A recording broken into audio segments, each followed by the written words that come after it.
I'm Don Holden at the Art Students League of New York. I'm standing in the studio where Robert Beverly Hale gave his famous lectures on figure drawing and artistic anatomy. You're now going to see lecture number 2 on the pelvis.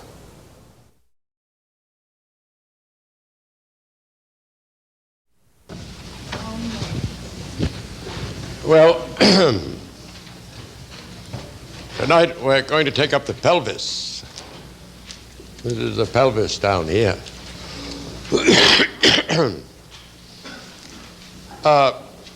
The first problem, of course, in drawing is to be aware that the form exists, but most people seem to know that they have pelvises. Well, not everybody. I find it very strange, especially sort of 15, 16-year-old girls are the ones who don't know they have pelvises, of all people. The pelvis is made up of two bones, this one and that one, that are mirror opposites. Very vaguely, they're the shape of a propeller. That is, the bottom is twisted that way and the top is twisted that way. They meet in the center at a great landmark we call the symphysis pubis, right here. They are joined together in the back by this triangular piece, which is called the sacrum. At the bottom of the sacrum is the human tail. It's called the coccyx, which means cuckoo's beak.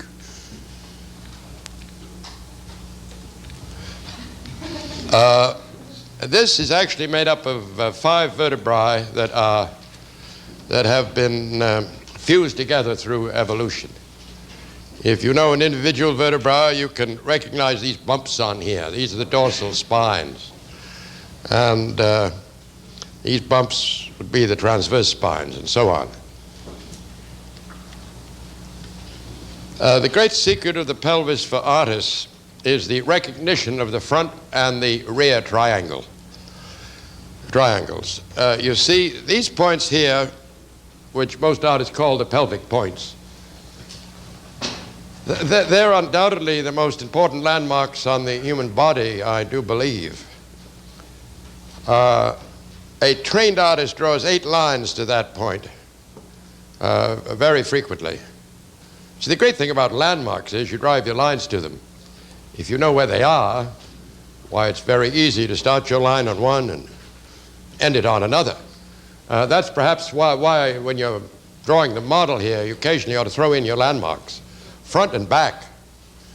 The back triangle is, frankly, this point here, which is the, well, of course, doctors, the trouble with the artist's vocabulary is it's not exact, and yet I try to use it as much as possible. The doctor calls this the superior anterior iliac spine, is what he calls it, and you may see that in a lot of the artistic anatomy books. The artist calls it the pelvic point, each one of them. The doctor calls this the posterior superior iliac spine. The triangle you see on the back of the body is actually the points, this spine, you know that means protrusion of bone, this one, and where the buttocks come together about here, just a little above the coccyx. It seems to be a very smooth plane by the time you get all the meat over it, you know. But what I'm trying to point out is that an artist thinks of the pelvis in terms of the front triangle, which is this, and the back triangle. And he thinks of those two triangles as moving equally, you might say. If one moves, the other has to move, because the pelvis is a solid mass, you know. And so he's very, very anxious to place the front and the back triangle. And as I intimated, the great trick is when you place the front one, place the back, because then you learn to see through the body.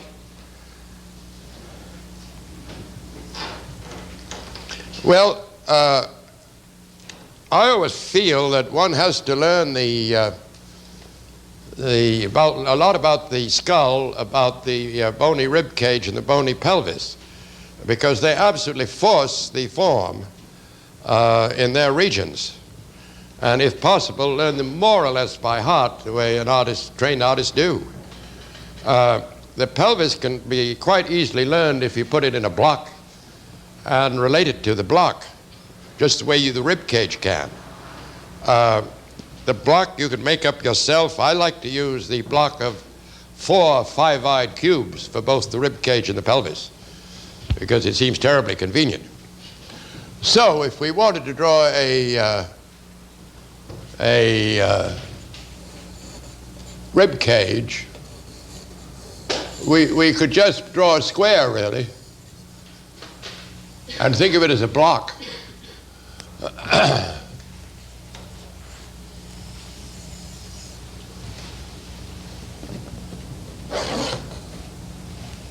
Be about like that.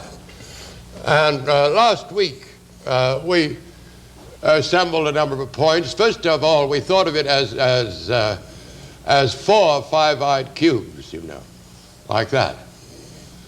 And the pit of the neck was there, and the circle of the first ribs was there. There was this great sternum bone here, and there was a very important little process there, the ensiform process. And then we got various landmarks, the tip of the 10th rib. And then we ran a line across there to find out where the rib cage would be widest on the front view. And we didn't have much trouble coming down, keeping within the box, and getting the feel of a rib cage. And we talked a little about this. The edge of the cartilage. Now, that's a real box, 3-dimensional. It has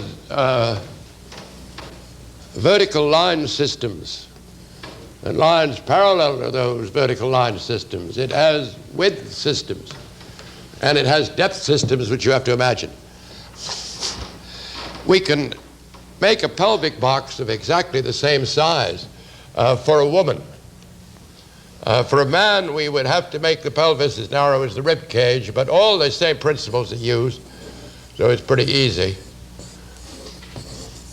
You see, there again are 4 5-eyed cubes. Now we go off to landmarks. As I say, these are the most important, the pelvic points, which is a pole called the superior anterior iliac spines. I suppose that sounds like Greek to you, but it's probably Latin. We could put them here about 1 eye in on this line here. You put a point there. I'll make X's so you can see them. But if you're drawing, just put points. You often proceed down your page, you know, with landmark points as you draw the figure. I suppose you ought to know what that all means. Superior, it's anterior. That means in front. Superior means above. Really means above this one. Iliac. This bone here has the terrible name of os innominatum and is divided into 3 bones when you're young, but they all grow together when you're older. And the top one is called the ilium. This is the pubis here. This is the ischium. But those are doctors' matters. We try to get the shape of the bone as a whole. We try really to get our feeling of the pelvis through landmarks and then connect the landmarks with lines.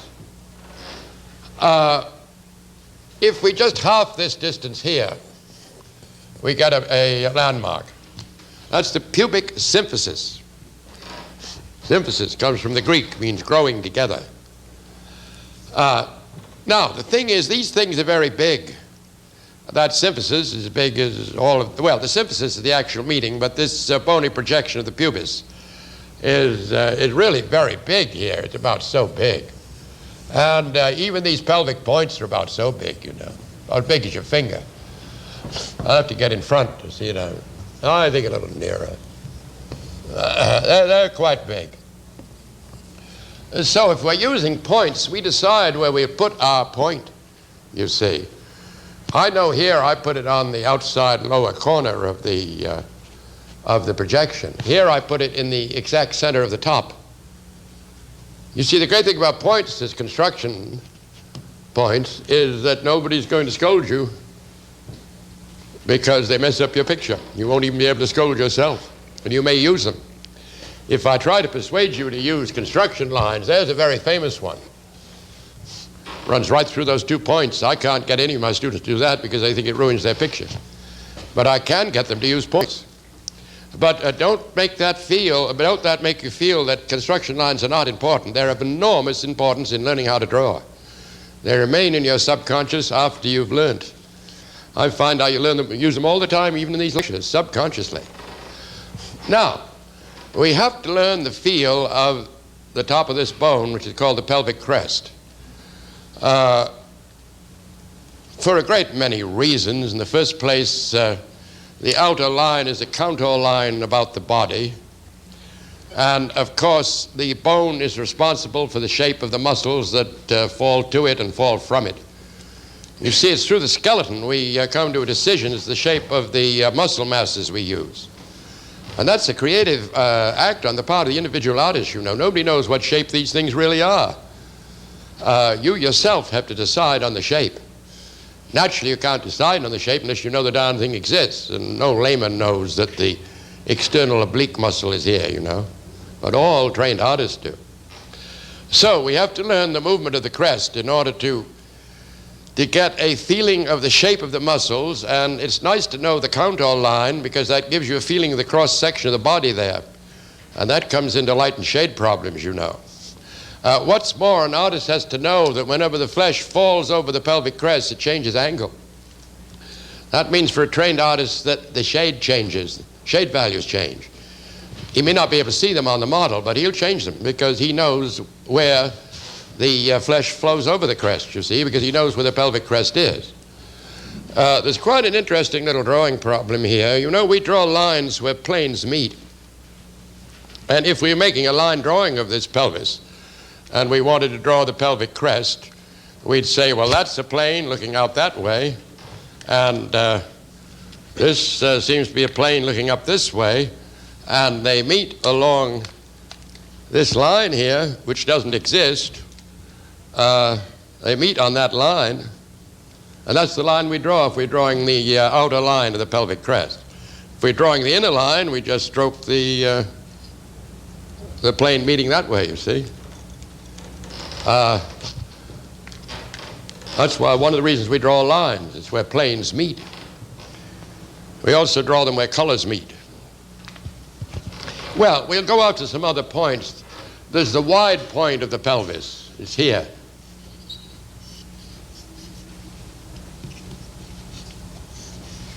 You see, then I went subconsciously across on my width system to get the other point. It's about 1/4 this distance up here. There's then the high point of the pelvic crest, and you can take the physical middle of this five-eyed cube if you wish.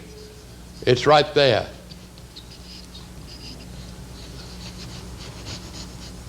Well, with any curve, if you can get 2 or 3 lines, you've got the curve.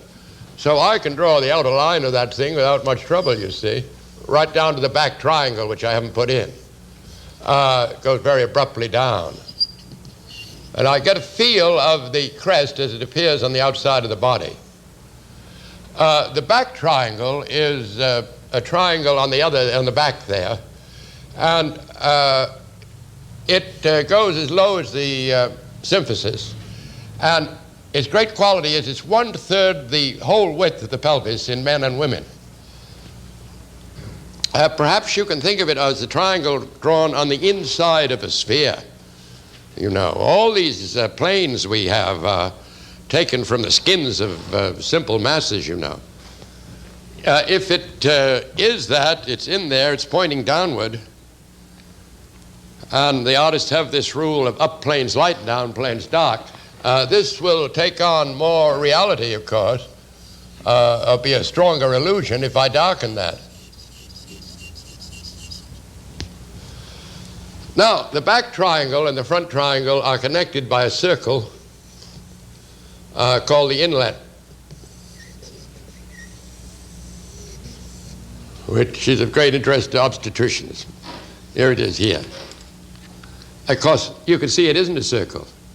It's appropriate. It looks more like a Valentine's heart. You see that? That's refinement. You see, we take the simple and we refine through life, or try to. Of course, we have to be careful about super refinement, you know. That might lead to decadence. And we'll have more to say about decadence later.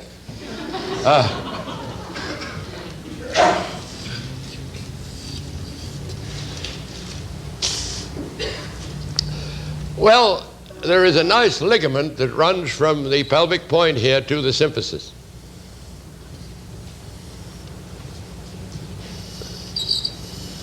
It's called Poupart's ligament, named after Dr. Jean-Francois Poupart, who was the physician of Madame de Maintenon, who was the mistress of Louis XVI. Yes. Are any historians here? And ended up as the director of a little girl's school. I've never thought that was quite right, but that's what she did. That's called Poupart's ligament, though many doctors hate the national feel of some of these names and will call it the inguinal ligament.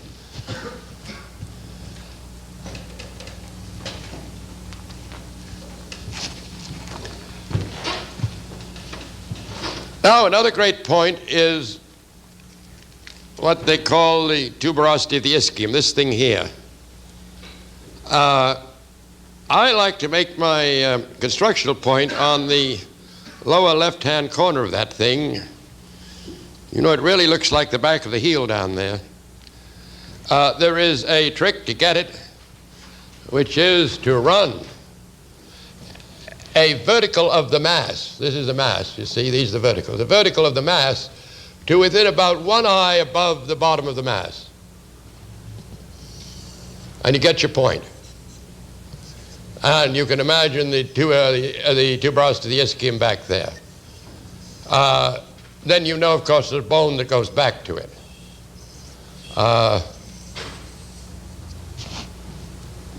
Now, an important part of the pelvis is this hole for the leg bone, which has the marvelous Latin name of acetabulum. That means little vinegar cup. The engineering of this body is extremely subtle. So subtle that in many ways it hasn't been worked out. It's far above the most subtle aeronautical engineering. But it's amazing how now and then you run into something so simple that anybody can understand it. This is a ball and socket joint. That means you can move the leg in any direction. So, of course, there is a nice ball there, you see, that fits into a nice cup. And the acetabulum can be caught by running a construction line from the wide point to the point of the ischium and putting the back lip of the acetabulum on that line.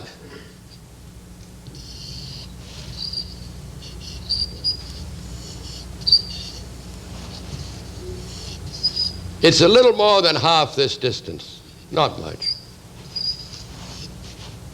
Now, 2 more, or really 1, 2 on each side. These points here.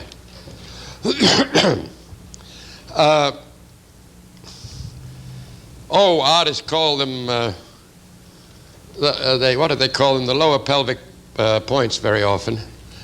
The doctors, of course, call them the anterior inferior iliac spine. You see, this is the anterior superior, and that's the anterior interior. They are about a little above the ball, about here, behind Poupart's ligament. They're about there. Now, I tell you, they're great importance. Perhaps you can all feel your pelvic points. You're all sitting down, and you find that your leg springs from the secondary point, you see, whether you're standing or sitting. And artists like to know about that.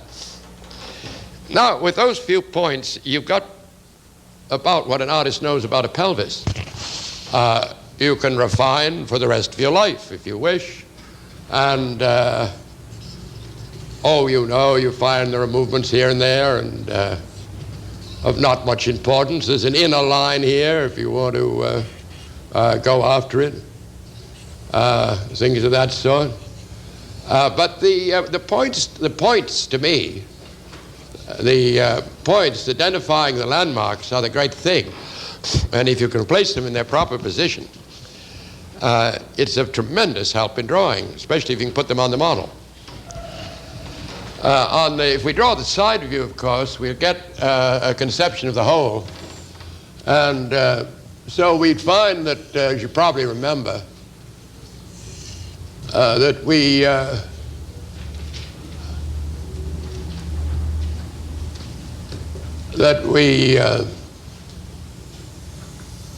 use the same five-eyed cubes from the side point of view. Get our distance about that.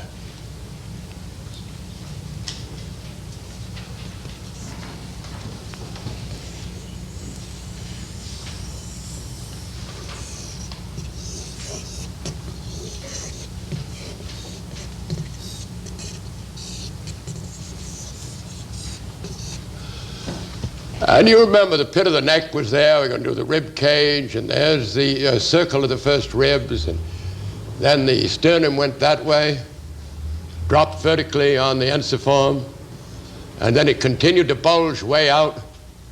It continued to bulge out on the cartilage, and then at about the eighth rib went violently back. The right outline here would touch here. I go back a little there, yeah.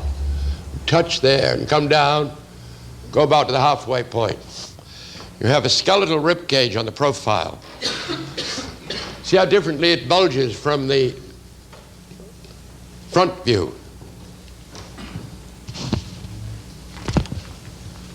Now, on the side view of the pelvis here, this important pelvic point is here.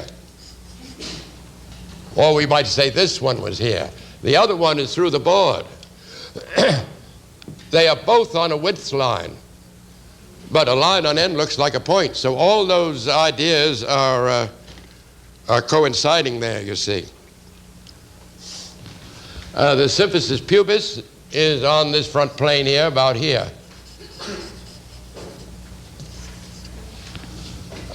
The back triangle curves because it's a spherical triangle, and I suppose if we thought of the sacrum, it would move this way.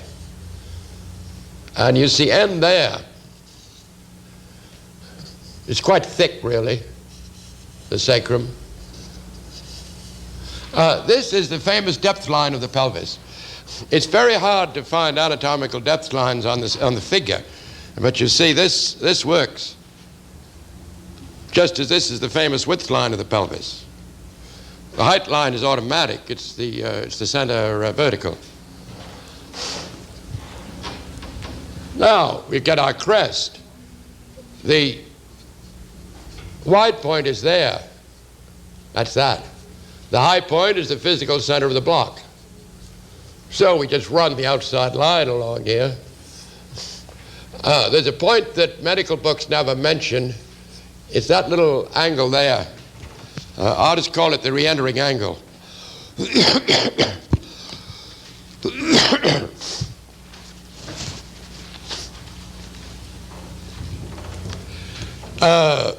We come down here, you see, and we get the secondary point.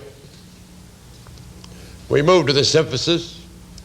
You remember how we dropped to vertical to get the back of the ischium, see, from the high point?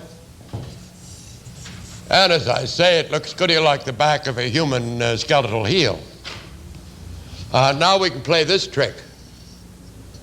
From the wide point to the point of the ischium. And we know that the back lip of the acetabulum will lie on there, you see.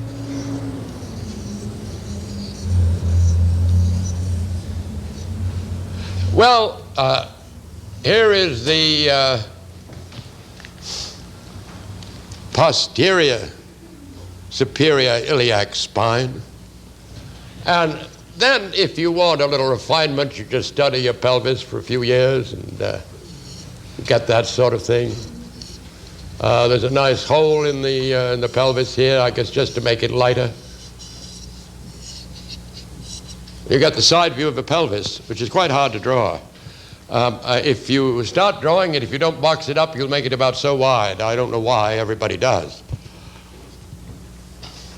Well, I think we might just have time to draw a back view. But then, if you've learnt the front view, certainly the back view shouldn't be any trouble, because it's really, for an artist, just the same thing.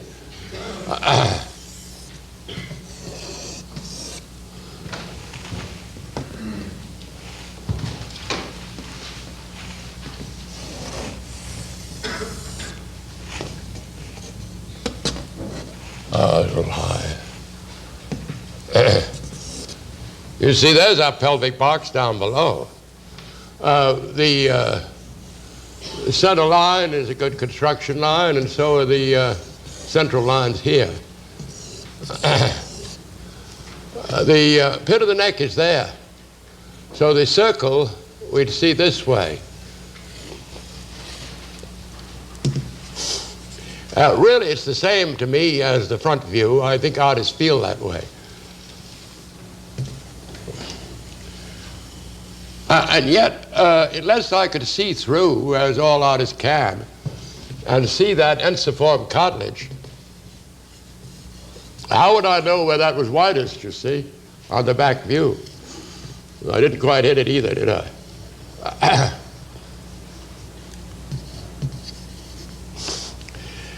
Well, that's enough rib cage for the present. The back triangle would be 1/3 of that line, you see, about that.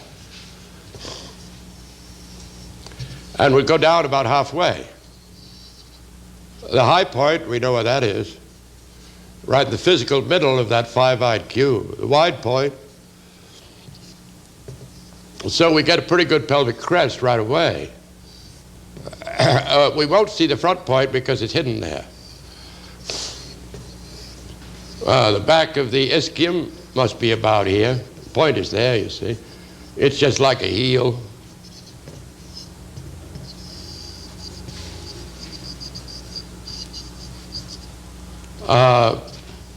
Can you feel the front triangle even though you're at the back? Feel the symphysis pubis there? I suppose when I think of the symphysis pubis, I know that what it really means is this joining together here. But I think of this whole protrusion of the pubic bones, which anybody can feel on themselves if they wish, because a great way to learn anatomy is to feel yourself all the time and come to a conclusion as to where these things are. There's one thing in particular when you draw the arm. You have to know where these condyles are, these bumps here, you see. Otherwise, you don't know how much the upper arm has rotated. Frequently, the model puts her arm in some peculiar position. The thing to do is put your arm in that position, just feel yourself. You can feel them. They are very, very obvious when you feel them. In many ways, your eyes much better, your fingers much better for shape, you know, than your eyes.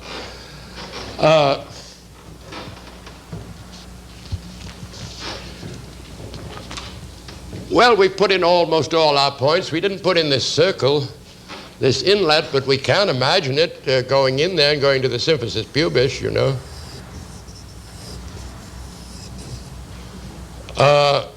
Let's get this, this construction line.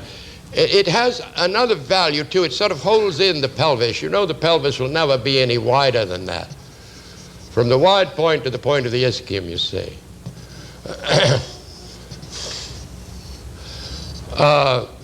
And then all this business you learn as time goes on. Oh, I suppose we could put in the back lip of the acetabulum, be touching that construction line, you see.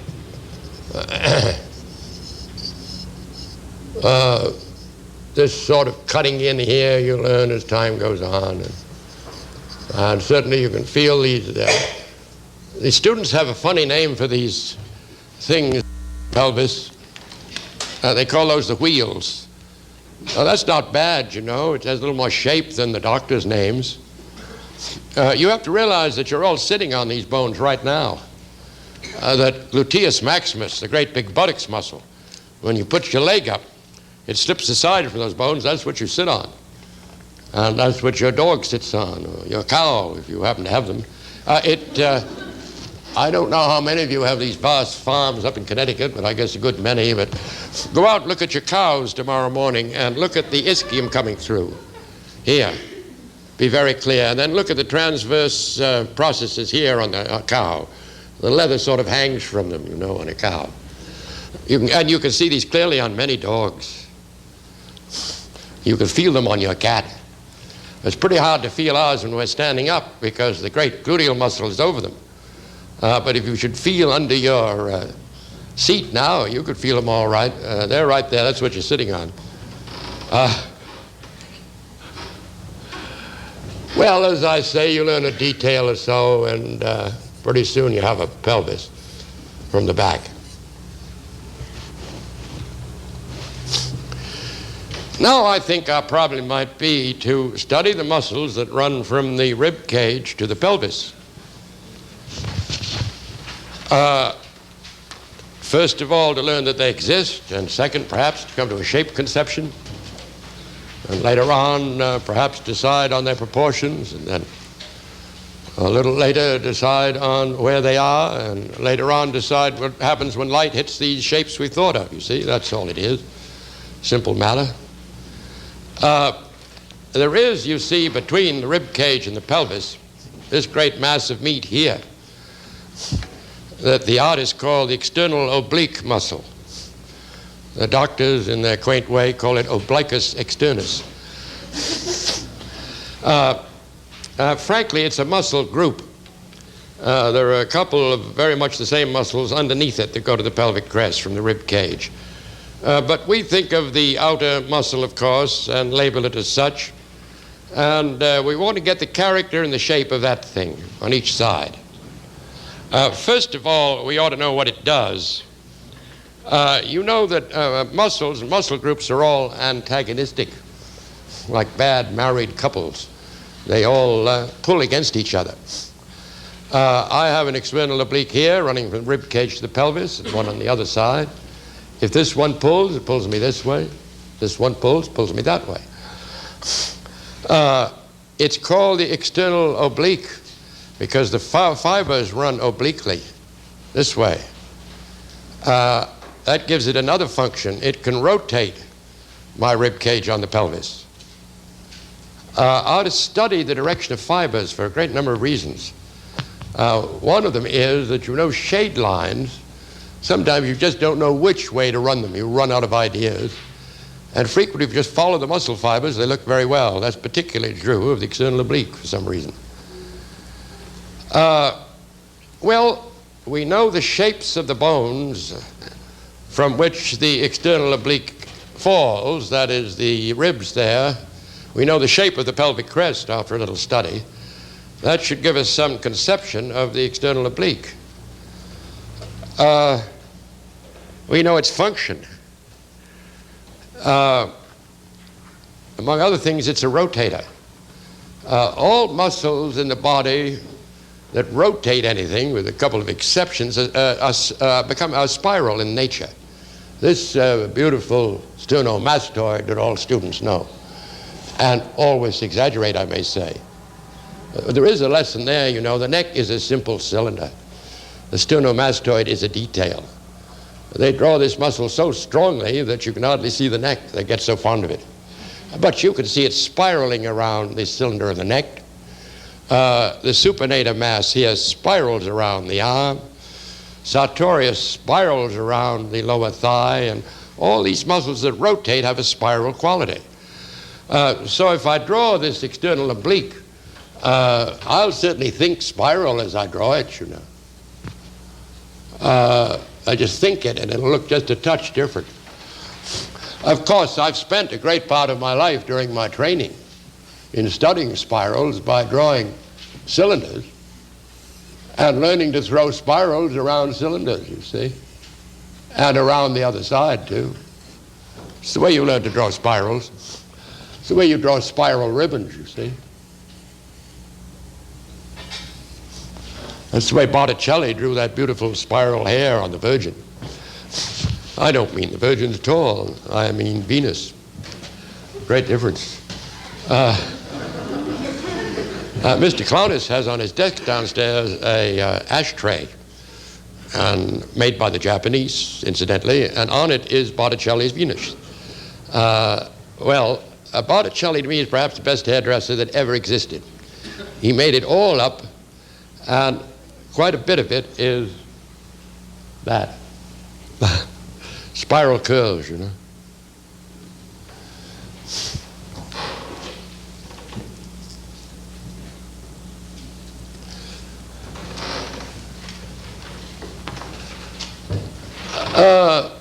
This muscle follows the pelvic crest, and for the moment we might think of it as a form like a teardrop in front.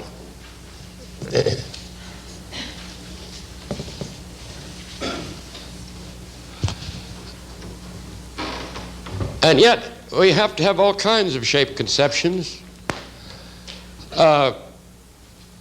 Perhaps you might take a cone. Take a cone and running a horizontal around the top of the cone, let it fall, and then run a downhill line around the bottom and feel a bit of the other side. You get a little feel of the surface of that. Artists frequently, when they're dealing with light, like to block up the external oblique mass. And that's best shown on the side view. They frequently like to think of it this way. It has a back plane for them. It has a strong front plane. And it has a plane looking at you.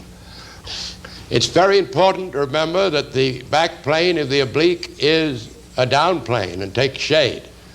And the front plane, which is that, is a very light plane. Not the one I'm shading, but that there in the front. That has a great effect on light if the light is coming from above, you know.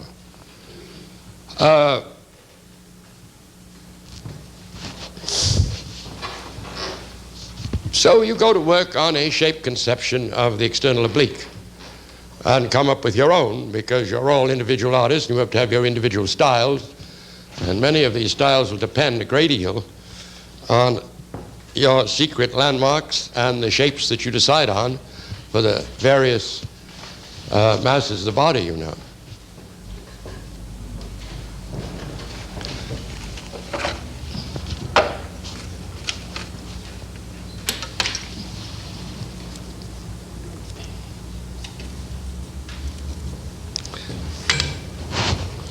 Now, there's a great muscle in front here that runs from the rib cage to the symphysis pubis that I think most of you are familiar with.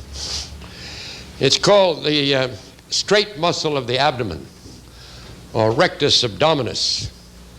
It's very obvious what it does. It goes in the rib cage here, the symphysis there, and makes you bow, you see, pulls you forward.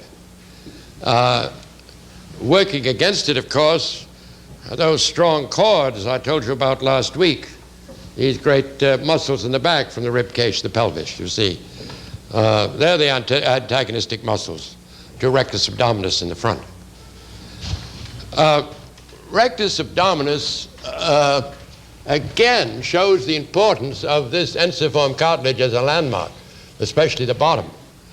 Because, as you can see by looking at the man, it comes in three pieces with a line down the center. First piece goes about to the top of the fifth rib, and the second about half down here. They get a little narrow as they come down, and then it goes right down to the symphysis pubis.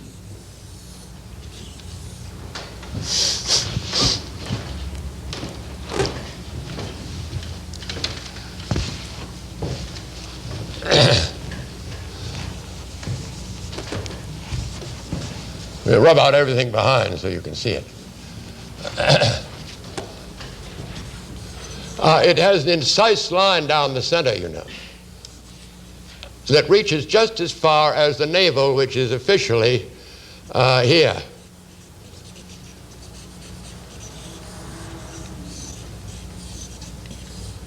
You see the fibers of this muscle all running this way. And then they meet a little sheet of tendon, you might say, and they start again. And then they go all the way down to here. There's your navel right there where it should be.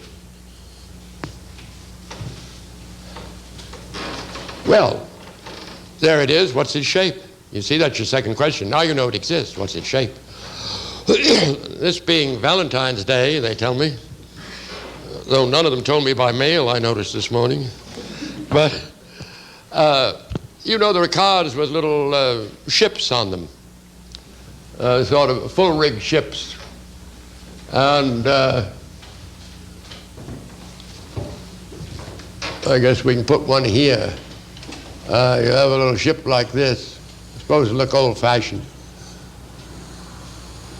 And they have a mast, you see, and they have sails on them that seem to be tied to the mast.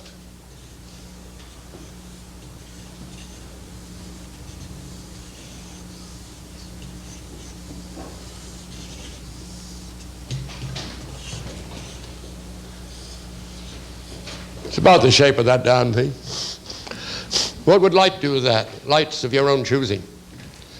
How much do you look at lights when you go to the yacht races and that sort of thing? How much do you watch the shade movement on your sails when you're sailing that beautiful yacht of yours? That's what we have to do in learning about shade. We have to see what shade does to white surfaces all the time. As you get trained, you can see the shade movements on colored surfaces. It's much easier to see them on white surfaces. Well, I mean, you girls here, when your maid, that little French maid of yours, brings you your chocolate in the morning, look at a white apron as the light from the window falls on it and see what happens to the movement of the shade. And that sort of thing will get you right into shade movement, which is so important in drawing, which I can't take up here because they make me give lectures on anatomy. One of the great things about studying traditional art is the sensitivity you get from the movement of values, you know. Remember, they always move in two directions at once. Well, this rectus abdominis is joined to the rib cage by some fibers that never seem to me of much importance in drawing, and is solidly joined down here to the symphysis. This muscle here, the external oblique, turns into what we call a ponerosis, which is flat tendon, you see, through here, all through here. That's a ponerosis. The ponerosis then divides and goes over the front of the rectus abdominis, and another part goes over the back, so that rectus abdominis moves in a sheath of a ponerosis, like a sword in a scabbard.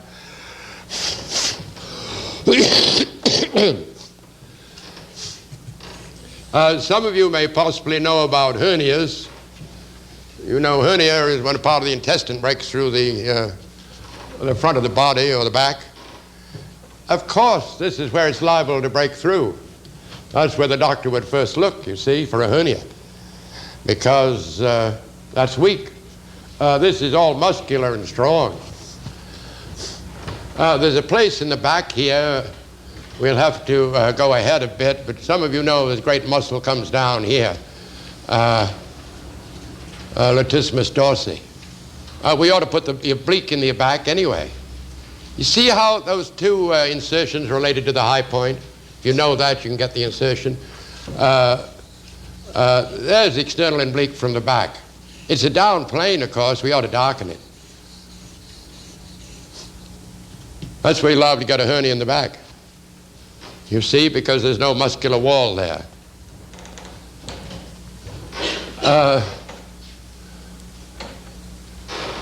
In the back here, we discussed, I believe, last time, though I may be mistaken, this great line here and how important it was. It's called the line of the angle of the ribs. And frankly, we bring it down from the ball on the top of the head when we get going. You know, we feel this beautiful long line there. Its great value, one of its great values is that it shows the width of these strong cords that support the body, support the rib cage in the small of the back here and up there. They die out very much here. So in this district, we'd feel those cords very strongly. Another advantage of the line of the angle of the ribs, it shows us the first movement of the pelvic crest up to there, till it hits the re-entering angle when it flies off to the high point, you see. So if we drew a contour line around there, we get a feeling of how powerful those very human muscles are that hold our rib cage erect and make us into human beings. The other oblique is over there. See that contour line? Maybe now when you draw a belt, you might feel that counter line a bit as it comes around the body. See it go over the oblique, over the belly, over the other oblique. There isn't any oblique in this picture, but it's a perfect cinch to put it in because we know where it starts and where it ends. You see, we know it starts at the bottom of the ensiform cartilage, and we know it has to end there. That's about all we know, because you know some people are like this and some are like this, and you know, but they all have to start here. I suppose fairly healthy young person would go along sort of like that, you see. But there are some people, I suppose it all depends what they've been up to. Might go that way. But you see how that line has to get back to the landmark, and how that one does too. Doesn't matter how fat they are or what they've been up to. Really doesn't. It has to start at one landmark and end at another. That's what lines do, if you can grasp the landmarks. The strong cords at the back, of course, would be here.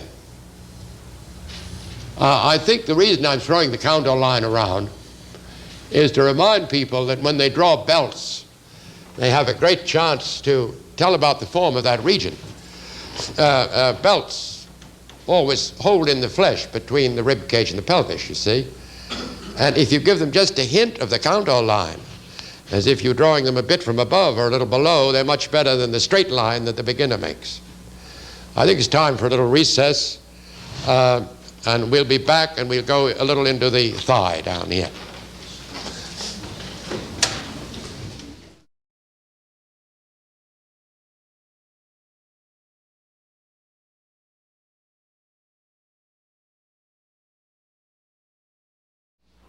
Now, I must tell you that the layman's conception of the skeleton is very odd indeed. But there's one thing that he does do, and that is he thinks of all the long bones of the body, these here you see, as a rod with something on the top and something on the bottom. But of course something is a word. So if you ask him to draw a long bone, he'll do something like that. He knows that a rod, you see, then he puts something on the top, and then he puts something on the bottom, you see. These somethings they draw look a good deal like Brussels sprouts. It's great fun looking at the flags of 17th century pirates, who of course were laymen in regard to art. They had a skull and crossbones, you know, to frighten people. And they do exactly what all your beginners do. The skull is usually like this, with the eyes way up here. Every beginner does that, you know. The eyes are halfway down the head. Then they put crossbones, which are long bones, and they put something on one end, and they put something on the bottom, you see, because they never had the advantage of going to the Art Students League or the Slade School. That's the way they draw them. If they draw the side view of a skull, they do just what all your beginners do. They cut off the back, and they put the eye up there. Well, the eye's halfway down, and the back sticks out just as far as this here, in most cases, you know. In fact, that measurement, those two measurements together are very famous among anthropologists, called the head index.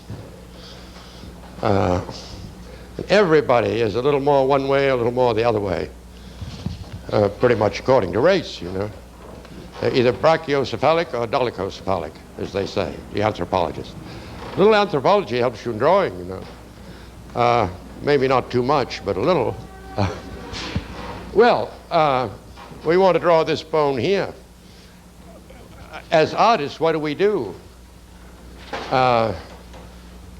This is pretty much of a rod. You can tell it by feeling, but what's on top? Well, what we do as artists is to go and look and see, you see, like that. And we look at it from every possible point of view. That's why the real bone's much better than a picture. And we look to see what shapes are at the top. In the beginning, we can think of them very simply. We deal with a ball and socket joint, so there must be a ball going into the socket, you see, on the top. And then there's what they call a neck here, which is close to a cylinder. And then there's a kind of a box-like business, which we can turn at once into a cube if we wish. And that's much better, you see, as an idea than a something. In other words, don't draw words, draw shapes. Now you can refine that the rest of your life. Frankly, you don't have to very much. The whole thing is hidden in the flesh, and that arrangement I've just drawn expresses the complete function, as we'll see. This box here is a great landmark. It's called the Great Trochanter. It used a lot by artists, and a number of lines go to it. It comes through the skin right on this surface, you see. The rod then falls. Rod falls. I better draw it over here.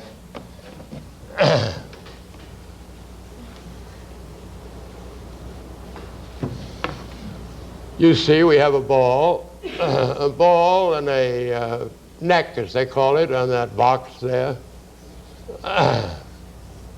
And the rod falls inward, of course, and plunges into something. But what shape is it, you see? That's where the artist comes in.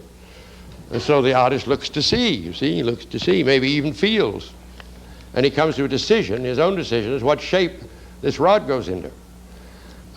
In the beginning, he turns to his mass conceptions, and among them is the spool.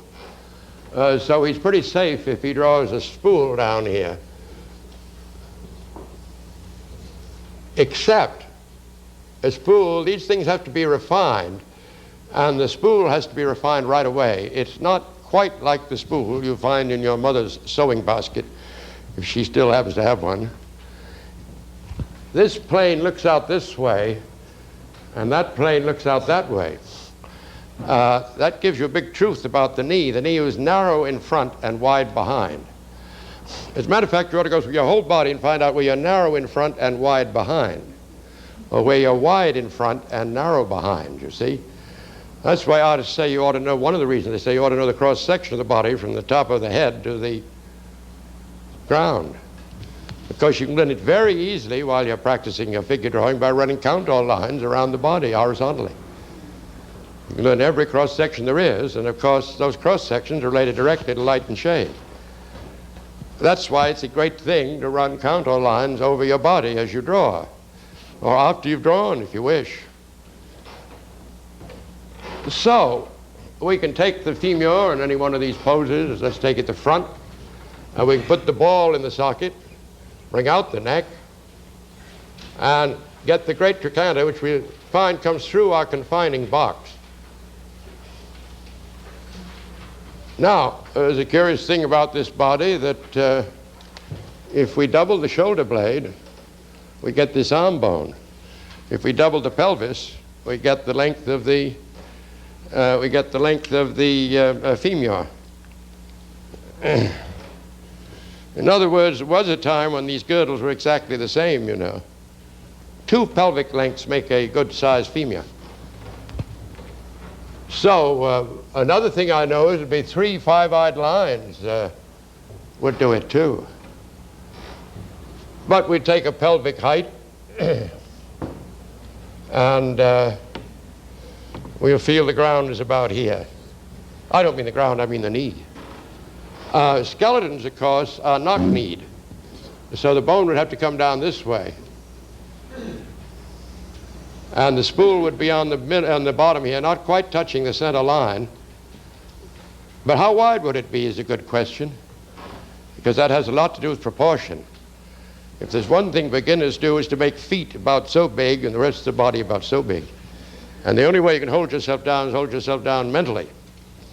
There's a very nice equality here. The distance across the back of the knee is the same as the widest part of the foot here. The strange thing is that applies to the hand too. The distance across the condyles is the same as the distance across the back of the hand, or pretty close. Now, the distance across here is about half the width of the head, or half of a five-eyed line, if you wish. You see, when you draw, you have to glance back, as far as proportions go. You have to glance back all the time and relate what you're drawing to everything else, you see, so that everything will be in beautiful proportion.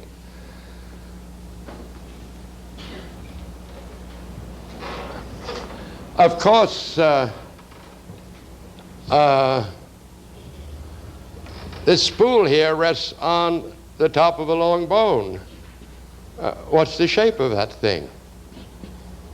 The bone is called the tibia. What is its shape? It's your responsibility to find out and to come to a conclusion. Well, of course, the way to find out is to look at it, you see, and feel it, and come to a decision. It's really, the closest you can think is that it's like half a cylinder, a rather shallow cylinder. We'll take it up later on in detail. Well, we can put the bone in all these pictures. It would, the ball would go in the socket, and the neck would come out. The great trochanter would be about here.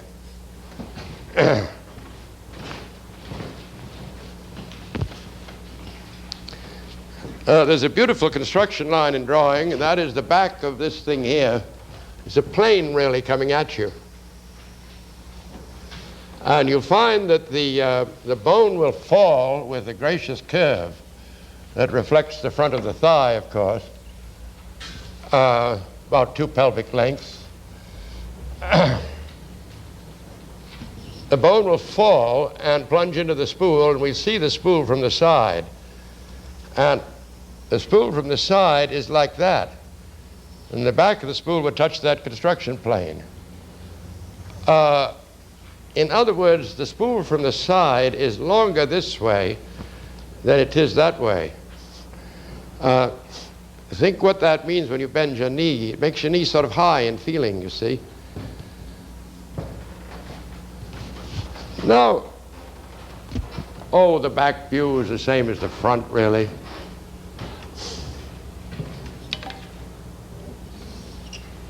See, the bone fits in the socket, the great trochanter comes out. The bone falls to the center line. Where's the floor here, or the knee? The bone falls to the center line. And we see the back of the spool, and that brings a new conception in. The back of the spool is like 2 knobs. And that sits on the platform of the bone below, the tibia. There's another bone down here, we'll find out, the fibula, or needle bone, because it pierces the flesh. Just as the 2 bones here, there are 2 bones there. Because you see, when we came out of the sea, our shoulder girdle with the forelimbs and our pelvic girdle with the rear limbs are very much the same. And we came out this way, you see. You know lizards, they crawl this way. They haven't come out very recently. Then our knees got twisted, our elbows got twisted to the back, and our knees got twisted to the forward, you see. But as we get on, we'll find there are a great many analogies between forms here and forms up here. Now, we come into function. And they like to say that function makes form. How, we might ask, do you move this bone out that way? That motion is called abduction by doctors. It means moving away from home, being kidnapped, abduction. It's done by a muscle called gluteus medius, the middle-sized gluteal muscle, that runs from the pelvic crest, from the pelvic crest to the great trochanter. A muscle like that, you see. You see the front line of it coming off the pelvic point I made? Fibers go that way. It doesn't look like much in that picture, but let's see how enormous it is on the side picture. It's one of the great masses of the body, gluteus medius. Where's the top of the trochanter? It's that muscle there. Gluteus medius, medium-sized gluteal muscle. The fibers, you see, run this way. When they pull, naturally you do that. Now you begin to see why the celestial engineers put a neck there, so that that muscle could get leverage and pull your leg out, you see. The shape, of course, is enormously influenced by the pelvic crest. The muscle as a whole has some of the qualities of a spherical triangle in shape. Well, you can't leave your leg out there for years. You've got to get it back. How do you get it back? How do you adduct it, as the doctors would say? You'll find that that's done by a group of 5 muscles called the adductor muscles. And you run into a nice principle in anatomy, and that is that if 2 or more muscles have approximately the same function, the artist can group them together and hardly bother with the details of the individual muscles. If 2 or more muscles have the same function, artists group them together as one mass. And the leg is pulled in by the adductor muscles. And now, there are 5 on this front view, and they come from the front of the pelvis, and from the this line here, the pubis and the ischium. There are 5 altogether, so you can see that the movement of the bottom of the pelvis is going to control the shape of the inside of your thigh here. And they all sweep down, and they go into a line in the back of the bone. Now, unless you're quite ambitious, you really don't have to study them very much and learn their individual and terrible names, like Dr. Magnus, Peccaneus, and I don't know what else, Dr. Brevis, because the artist always takes that mass and just thinks of it as a sort of a football-shaped mass there, and he calls it the adductor group. And he knows that the mass or group is antagonistic to gluteus medius. And he knows that's the way you move your leg, this way and that way, you see. I suppose on this view, gluteus medius is pretty big on the back of the body. Goes all the way to the end of the pelvic crest here. Though not quite. See, it becomes that mass there.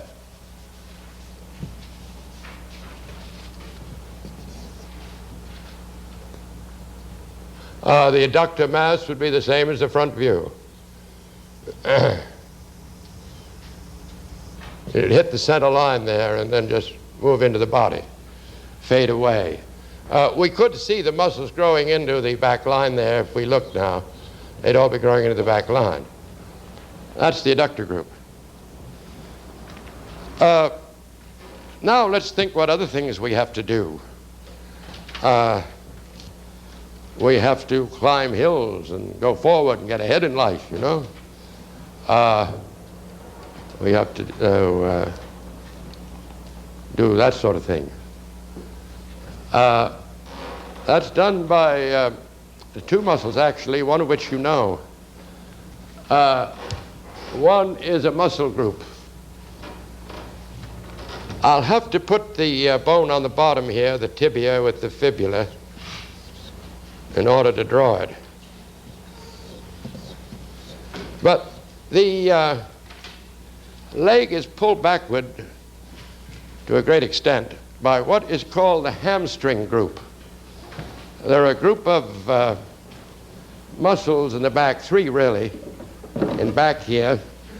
They look like two, but there's one underneath there that are called the hamstring muscles. And the leg is pulled back largely by the hamstring group. And where do they start? Why, of course, at a landmark, the point of the ischium. And they come out like another football here, you see.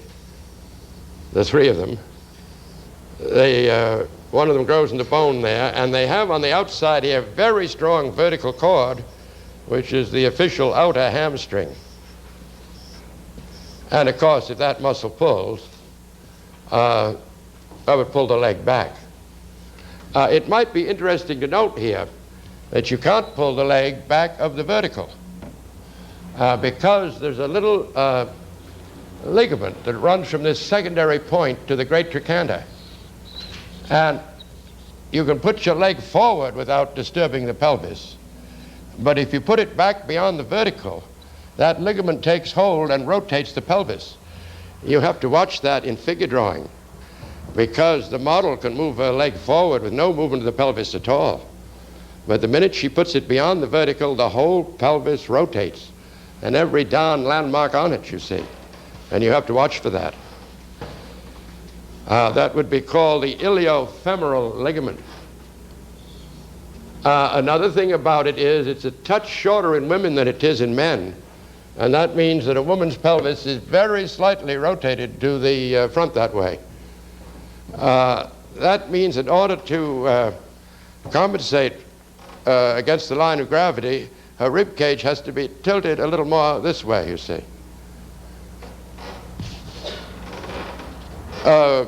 So I suppose in this block, if it was a female block, you'd have to tilt the block just a little. Though a woman could easily hold a pelvis vertically if she wished. I really didn't bring out, I'll have to do it in other lectures, that what I've drawn here is a female pelvis. If you draw a male pelvis, you have to be sure it's no wider than the widest point of the rib cage.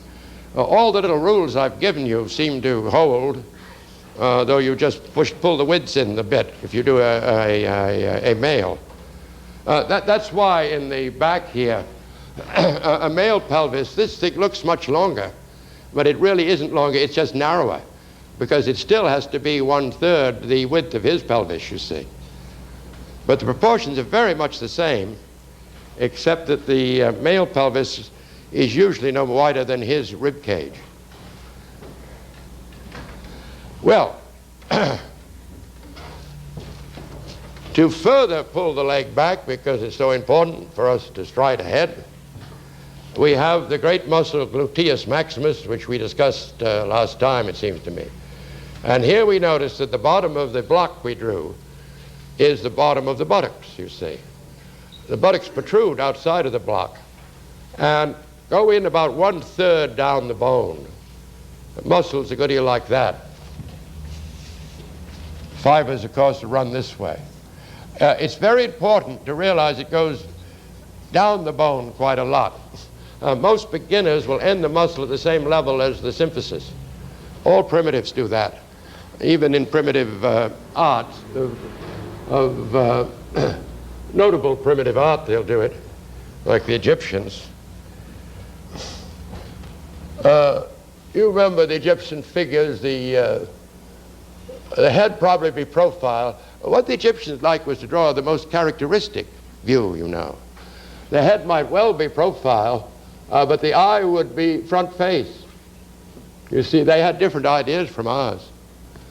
They would then come down and give you a front view of the torso.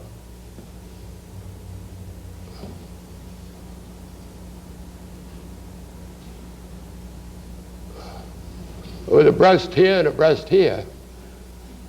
But then they'd come down, they'd give you a side view of the pelvis. And they'd give you that view, which of course is wrong, because we know now that the belly has to go into the symphysis, and gluteus maximus, in order to get leverage, has to go quite far down this bone in order to pull it back, you see.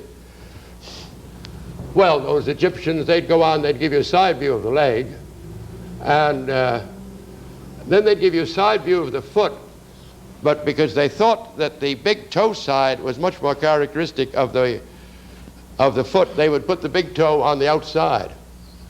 Not in all Egyptian periods, but in certain ones. They do the same thing with the hand. If this character has an Egyptian hand here, she would give you, even though it was this way, they'd put the thumb on this side. Because their idea was to make everything as characteristic as it could be, you see. Very good idea, too. If you can make these muscles more characteristic of themselves than they are, you'll be a beautiful draftsman by thinking of all their human qualities and their functional qualities and the shape of the bones from whence they come. Now, of course, we have to pull this bone forward. And that's done by a group of 4 muscles called the quadriceps. That means 4 heads. We think of them as one group. Those muscles all come down. They all come down the front of the leg here, and they go into the patella. And the patella has a strap, and it goes into the kneeling point, we call it. That great group of muscles will not only pull your leg forward, but it will bend the lower leg for you. You see, the muscles are very subtle. They may have double functions, especially if they pass over 2 joints. Just the way this hamstring. The hamstring will bend the lower leg, but the one I'm going to draw will pull it forward and also pull the thigh forward. The one I'm going to draw is called the quadriceps. Of course, I know where it starts, I know where it ends, no trouble for me. It starts, as I pointed out a moment ago, it starts at the secondary point. It goes towards the patella. Most of you probably know what a patella is. It's a little, we have one here.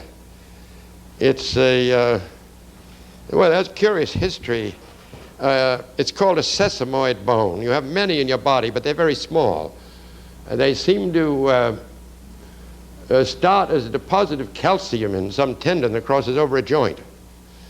But the patella is called the prince of the sesamoids. It's the very biggest of all and very obvious. And the whole quadricep group comes down and goes into it.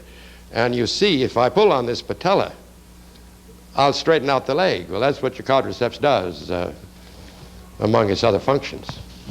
So it's very easy for me to draw on the side view. I just put my pencil on the landmark and go to the top of the patella, which is another landmark, you see. It's just this.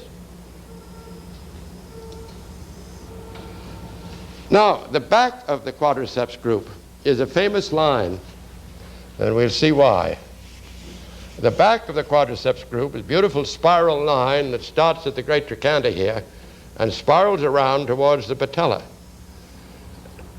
I think that, as I said last week, I believe I said, laymen are perfectly amazed at the way an artist can put lines in the body, which they can't see very often. And yet it makes the body look more human. That line is called the line between the functions. You see, this is the quadriceps group. And this is the hamstring group. This is made up of 4 muscles. That's made up of 3. And that's the line between the functional groups. It's a line we very often draw on the thigh in, rather than any other we may see, because it seems to be very expressive of the function of the thigh.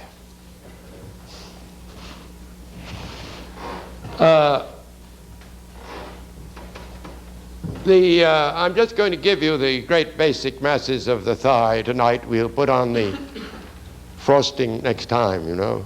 Oh, incidentally, next time is Washington's birthday. So there's no meeting this class a week from now, or this lecture. It'll have to be 2 weeks from now that we really go into the individual muscles of the thigh. In the front here, we'd think of the patella as sitting about here with its strap, you see, going down. And the outside line of the quadriceps would start at the great trochanter and go towards the patella. The inside line will start at that secondary point and come down and sort of slop way over the patella. Because if there's one thing true about the knee, it's that all the muscles on the inside are very low and sloppy. Well, not sloppy, very low.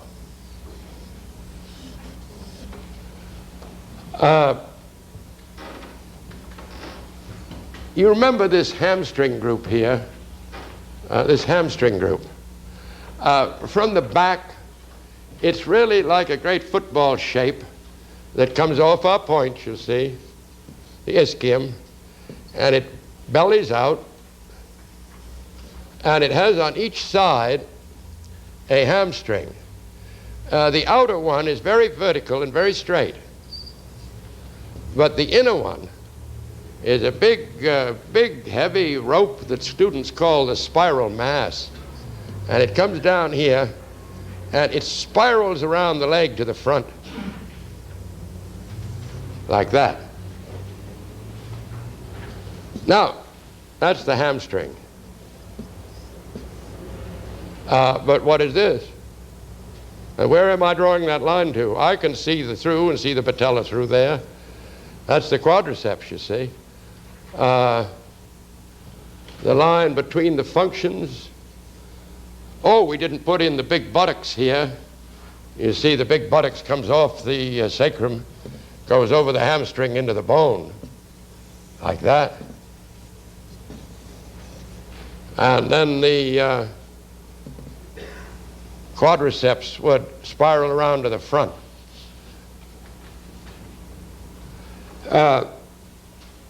Perhaps you're getting the secret of the knee right now. The secret of the knee is this. It's a good feeling for the bones, with the understanding that the quadriceps group falls like a waterfall over the front, and the hamstring group comes down the back. You see, on this view here, we have the quadriceps group, we have the adductor group, but there's no mention of the hamstring. But here comes the outer hamstring, you see, which is certainly part of the knee going into the fibula. And on the inside here comes this enormous spiral hamstring that goes in very low to the tibia underneath. And there's the beginning of your knowledge about knees. You know, beginners draw knees like this, as I've said. They'd put a thigh and then they do that, and they do that, and they're drawing the word. But the knee is a mass of details, a kind of a suitcase word. Lots of things in it, like the patella, the inner and outer hamstring, the shape of the bone, don't you see? That's what a knee really is. And you learn those individual shapes, you get beautiful knees. Frankly, people usually draw on their models a straightforward anatomical knee, because after you get to be 22 or 3, your knees go to pieces as far as looks go, and they just become a mass of wrinkles. Look a little like a map of the Bronx or something rather than a knee. And people are very liable to make a knee much clearer than it is. Well, time is sweeping on, isn't it? I suppose that, like last time, we ought to say something about art in general. So I thought I might just give you a very short piece of poetry by Rudyard Kipling, whose father, strangely enough, was not only an art teacher, but a very good painter and a museum curator all at once. This poem goes, when Earth's last picture is painted, and the tubes are twisted and dried, the oldest colors have faded and the youngest critics have died, we shall rest, and faith we shall need it, lie down for an eon or two, till the master of all good workmen shall bid us to work anew. And those that were good shall be happy. They shall sit in a golden chair and splash at a 10-league canvas with brushes of comet's hair. They shall have real saints to draw from, Magdalene, Peter, and Paul. They shall work for an age at a sitting and never grow tired at all. And only the master shall praise them, and only the master shall blame, and no one shall work for money and no one shall work for fame, but each for the joy of working, and each in his separate star shall draw the thing as he sees it for the God of things as they are. Thank you.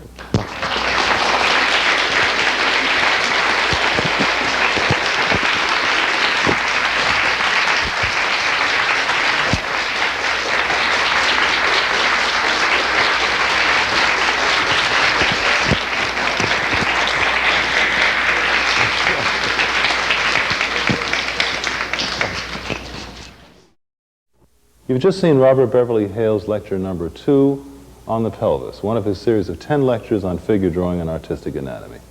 We hope you'll join us for the next lecture in this series, lecture number 3 on the leg. This is Don Holden at the Art Students League of New York.